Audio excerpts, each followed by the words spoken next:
friends from Evita Cooking at the Rhythm of My Heart. We're behind the scene with some of the images of the upcoming videos that I'm going to be sharing with you in the coming weeks. Starting with my pork roast. I have several recipes on how to make pork roast. We love our pork, especially during the holidays. And today I'm going to share with you one of the methods that I've been using for quite some time. It actually is one of my favorite methods. Very recently a subscriber was asking me what it takes to be, prepared to make these meals. To answer my subscriber, basically what I've done is I've applied one basic principle. Bakers have this saying that says the oven can wait for the dough, but the dough can't wait for the oven. I've applied the same concept to cooking. Pretty much I do the same thing. So I get all my ingredients ready. So right before I start the fire, whether it's the skillet or the pot, I have all my ingredients ready to add them as I need them, as opposed to running around and scrambling around looking for an ingredient.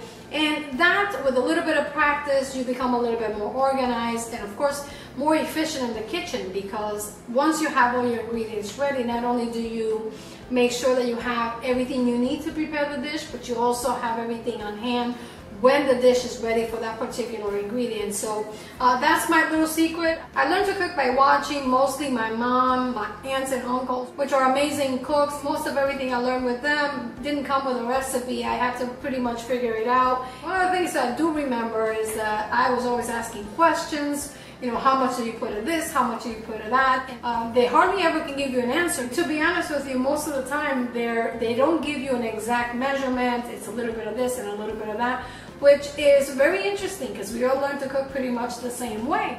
If you've been following me for a while now, you know that for the most part, the recipes that I share with you are my original recipes. And in order for me to share a full recipe with measurements and quantities, I invest quite a bit of time testing out the different recipes. And sometimes I test out the recipe several times before I record the video to make sure that the measurements and the recipe that I give you, if you make it at home, comes out just about the same way. Of course, there's always going to be some variables because a lot of the recipes that we make include the use of sofrito and some spices that I make at home. But regardless of whether or not you make your own spices at home and your sofrito at home, you should be able to execute the recipe almost exactly the same. My goal is that anytime I share a recipe with you, that you're able to prepare the recipe and end up with a recipe that looks exactly the same as mine. And that, my friends, is the secret to successfully recording all these videos for you, as well as sharing all these recipes with you. Very shortly, I'm going to take you behind the scenes of some of the preparations that I do before I begin recording the videos for you. For the holidays, I like to keep my menus pretty traditional, but every now and then I like to give it my own little twist. Come along, I'm going to show you the different ingredients that we're going to be using to prepare our pernil or our pork roast, Evita style, of course.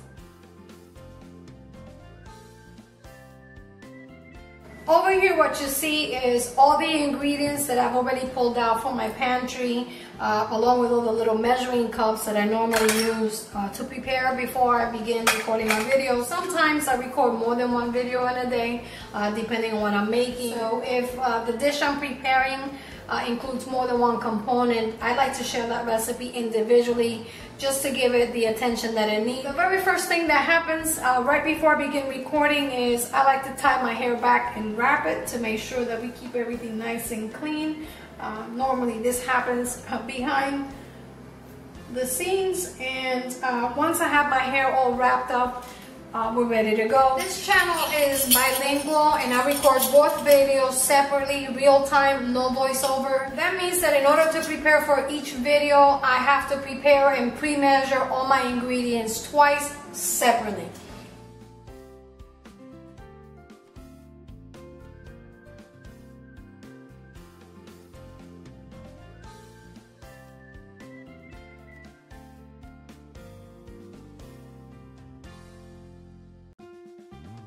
We're gonna need some salt, bay leaves, organic cane sugar, light brown sugar, whole peppercorn, red chili flakes, pickling spice, some mustard seeds, black sea salt. Black sea salt is basically sea salt that's been combined with activated charcoal.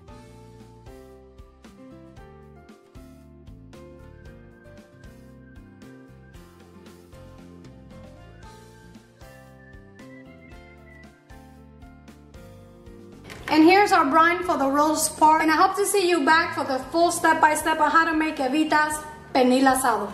The last few months I've been stationed here at home, not by choice, but obviously following the recommendations of my doctors. And I've been able to catch up and get a head start in some of the homemade jams and jellies that I like to keep in stock for the holiday season, such as mango salsa, the pepper jelly, and my personal favorite, the tomato jam, which is absolutely delicious.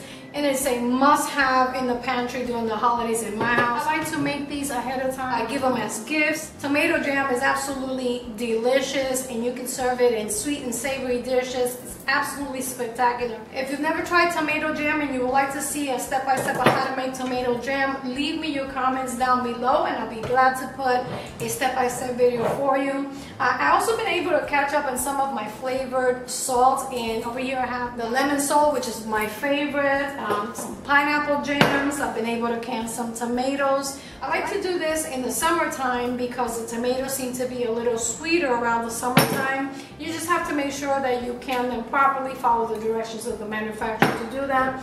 I've also been able to catch up in some of my vinegar making and my wine making. I have some of my vinegar collections that I took out. I've been working on these for a very long time. This one I made in May, and as you can see, it has clarified quite a bit, and I like to keep mine with some of the mother inside. Making my vinegars has been a passion of mine. I've been doing this for quite some time now, and I've been testing different flavors. It's been very exciting, and my personal favorite over here is my homemade wine, and this one right here is going to be ready for the holiday. Usually I keep mine bottled for at least 6 months before we have it.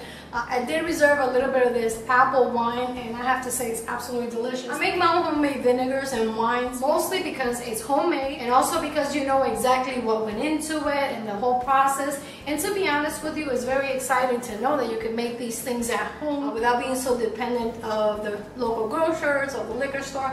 I don't drink very often, but every now and then, if I want to have a glass of wine, I prefer it to be a homemade wine. Why not? It is, after all, you know exactly how it was made. To me, this is just one more step of, you know, not being so dependent on going out. And after all these months that I've been, like I said, at home for the most part, it's been a little frustrating for me because I really look forward to going to the supermarket and picking up my groceries, and everything happens for a reason. One of the things that I took from this whole experience is the fact that I've been able to put into practice something that I used to do a very long time ago, and just basically we kind of like put it to the side and we don't think we're going to need it again. And it actually paid off to know how to make my own homemade vinegars because I've been able to keep myself busy doing all these things. And my friends, that concludes the behind the scene for my roast pork. I hope you come back to enjoy the full step-by-step recipe on how to make my brined roast pork. And until next time, I'm Evita, cooking at the rhythm of my heart. Buen provecho y hasta la próxima.